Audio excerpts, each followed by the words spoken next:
আমরা এই 1 বছরের মধ্যে এই ক্যাম্পাসের মধ্যে কেউ দুর্নীতির দোয়া করার সুযোগ সাহস পায় নাই। আমরা কোনো জায়গায় কোনো গ্যাপ রাখি নাই, অনিয়ম করতে দিই নাই, ফলে সবাই সুষ্ঠুভাবে কাজ করতেছে। কিন্তু এরপরেও একটা গ্রুপ, যারা আপনারা জানেন যে তারা বেনামে নামে নানান ধরনের অপপ্রচার করতেছে, মিথ্যা ছড়াচ্ছে আমাদেরকে বিব্রত করার জন্য।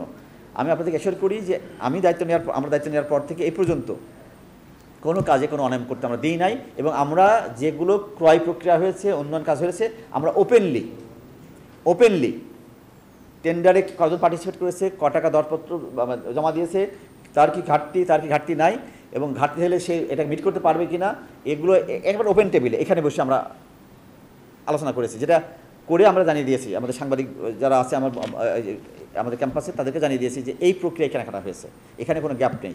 আমরা এরপরেও যত কেনাকাটা হবে, অন্যমূলক কর্মকাণ্ড হবে, আমরা প্রত্যেকটা খাত ধরে ওপেনলি বলে দিব যে এই কাজ হয়েছে, 5 জন মিট করেছে, অমুক লোয়েস্ট ছিল, ওনার এই ঘাটতি ছিল, এই জন্য উনি কাজ পায় নাই, সেকেন্ড লোয়েস্ট পেয়েছে, সেকেন্ড লোয়েস্টের ঘাটতি ছিল, উনি পান নাই, থার্ড লোয়েস্ট পেয়েছে।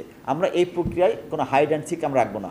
আমরা আমাদের প্রত্যেকটা কাজকে, যেহেতু এইটা এই প্রতিষ্ঠান দেশের সম্পত্তি, জনগণের সম্পত্তি, এই প্রতিষ্ঠানের উন্নয়ন এবং অগ্রযাত্রা ন্যায়ভিত্তিক এবং সুন্দরভাবে করার জন্য আমাদের সকল প্রচেষ্টা অব্যাহত থাকবে, এবং এই জন্যই আপনাদের সহযোগিতা চাই। আমরা চাই আপনারা আপনাদের পরামর্শ দিয়ে, সহযোগিতা দিয়ে আমাদেরকে এগিয়ে নিতে সহায়তা করবেন। আমরা চাই না যে কোনো মানে অনিয়ম বা দুর্নীতির কোনো এখানে জায়গা তৈরি হোক। বা জুলাই 24 পরবর্তী যে আকাঙ্ক্ষা ছিল, সেই আকাঙ্ক্ষা এবং স্পিরিটকে আমরা ধারণ করি।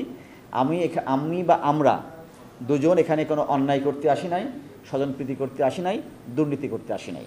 আমাদের কাজ হলো ন্যায় এবং ইনসাফ এবং হক প্রতিষ্ঠা করা। আমরা আল্লাহ তাআলা যদি হায়াত রাখে, আমার হায়াত যদি 70 বছর, 60 বছর, 65 বছর বা 80 বছর থাকে, আমি কোনো বদনাম গায়ে নিয়ে এই দুনিয়ায় বাঁচতে চাই না। এটি আমার একবার ব্যক্তি হিসাবে, পার্সন হিসাবে আমার একটা নৈতিক জায়গা। এই জায়গাটায় আমি ছাড় দিব না, কারণ আমি কোথাও অন্যায় করব, আর আমি তো এটাতে আমার পার্মানেন্ট পোস্ট না, পজিশন না। আমি সম্পদ নিয়ে দেশের বাইরে পালিয়ে যেতে পারবো না। আমি দেশের সন্তান, এই মাটির সন্তান, এখানে থাকতে চাই। ফলে আমি যেহেতু এই দেশের সন্তান, এই মাটির সন্তান, এখানে থাকতে চাই, আমি আমার গায়ে কোনো দুর্নীতির গন্ধ নিয়ে আমি এখানে যেতে চাই না। এটি আমার নিজস্ব একটা দৃঢ় প্রত্যয়, আমার কাছে শপথ, এটা আমার শপথ বলতে পারেন। আর মাদকের বিষয়টা হলো, আমি একটু বলি, এইটাই আমাদের আমি দায়িত্ব নেওয়ার পরে এখানে 2টা বড় প্রোগ্রাম হয়েছে, মানে রাতে কনসার্ট। আমি নর্মালি ছেলে মেয়েদেরকে অনেকবার বলেছি, বাবা তোমরা কনসার্ট করো, দিনের বেলায় করো, 10টায় শুরু করো, 6টায় শেষ করে দাও। কিন্তু ছেলেমেয়েরা কেন জানি রাতেই তাদের প্রোগ্রাম করবে, তাদেরকে না করেও পারা যায় না। এখন ছেলেমেয়েরা যখন আসে, আপনারা জানেন, তাদেরকে তো আমরা বুঝিয়েও পারি না অনেক সময়, তারা মানতেও চায় না, তাদের মতামত আছে। কিন্তু তারা লাস্ট কনসার্টে আমরা ঘুমাতে পারি না, 3টা পর্যন্ত আমার জেগে খেতে হয়েছে নাই, কারণ আমাদের ছাত্ররা যে নানান বৈচিত্র্যের প্রেজেন্টেশন করে, এটা আমরা খুব উপভোগ করি। এবং আমরা আপনাদের দাওয়াত দিচ্ছি, যদি এই ধরনের কালচারাল প্রোগ্রাম হয়, আপনারাও একটু আসবেন আমাদের সাথে, ইনশাল্লাহ। আর এর বাইরে অনেকগুলো প্রস্তাবনা আসছে, অনেকগুলো বিষয় আপনারা বলেছেন, আমরা সবগুলোকে গ্রহণ করলাম।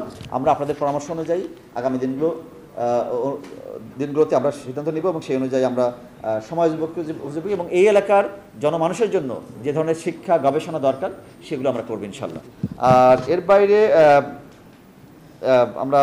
আপনারা বলেছেন আমাদের একটা কৃষি অনুষদ করার আমাদের একটা প্ল্যান আছে। অনুষদটা হলে সেখানে আমাদের অ্যাগ্রোবেস যত এগুলো আছে, সেগুলো আমরা করতে পারবো। চামড়ার ব্যাপারে বলেছেন, আমরা লেদার টেকনোলজি, আমাদের যে টেক্সটাইল টেকনোলজি আছে, লেদারটাকে আমরা এখানে ইনশাল্লাহ এখানে ইনক্লুড করার চিন্তাভাবনা আছে। আমাদের যে এই infectious disease, bird flu, Covid, even আমাদের রিসেন্টলি যে করোনার 1-2 মারা গেল যশোর হাসপাতালে, আমরা প্রস্তুত ছিলাম, আমাদের সব ল্যাব রেডি ছিল। আমরা কিটের জন্য ওয়েট করতেছিলাম যে আমাদের যে মহাখালীতে যে কিট আসে, গভর্নমেন্ট যে কিটটা দেয়, আমরা আমাদের জায়গা থেকে যে কিট লাগবে সেটা কিনে রেখেছিলাম, কিন্তু ওইটা আনার সাথে আর যেহেতু রুগী আর পাওয়া যায় নাই, ওটা হয় নাই। বাট আমাদের এই প্রচেষ্টা, যেহেতু আমরা এটাকে আমরা শহরকে দিকে নিতে চাচ্ছি, ইনশাল্লাহ এটা এবং শহর মিলিয়ে আমাদের সার্ভিসটা আমরা উন্নত করতে পারবো সবার জন্য।